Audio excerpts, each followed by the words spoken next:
kõige rohkem metsa tänase päeva jooksul? Metsa või? Jah. Ilm. Ei, väga külm oli. Pole harjunud sellise asjaga, et terve suvi on nii soe olnud ja järsku paugust külm ilm, krambid tahtsid tulla ja särki-värki. Ei, tegelikult Rohuküla ongi minu arust kõige parem koht, aga lihtsalt võiks suvel toimuda. Et tuul iseenesest oli väga okei, aga jah, külm tegi probleeme. Varustuse valik, ma arvan, oli õige, et 7-8 ja keskmine laud.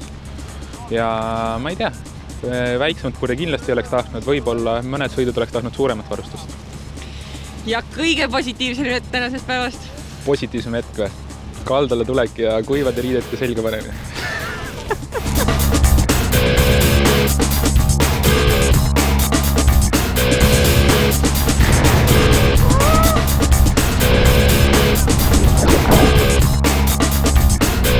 No, läks normaalselt, aga oleks võinud paremini minna. Mis läks halvasti?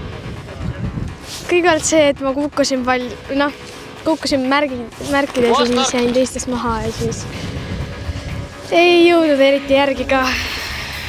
Mul on parem ikkagi tugeva tuulega, aga vastu tuult on ikkagi päris raske teha tugeva tuulega. Et pigem see küljetuul. Mis on sinu järgmiste aastate plaanid?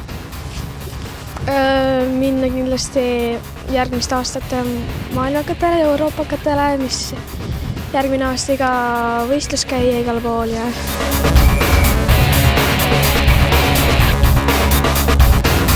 Oh, it was exhausting, but a lot of fun.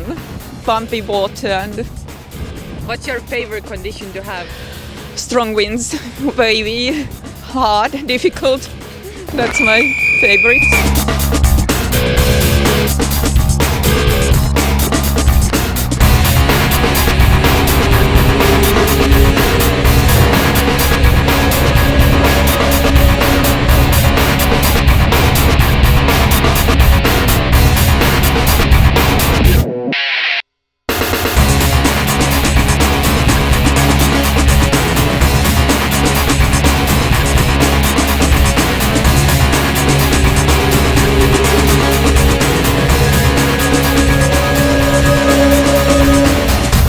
See on nagu 9. klassi lõpupilt, selline tõsine, kõigil on prillid ees.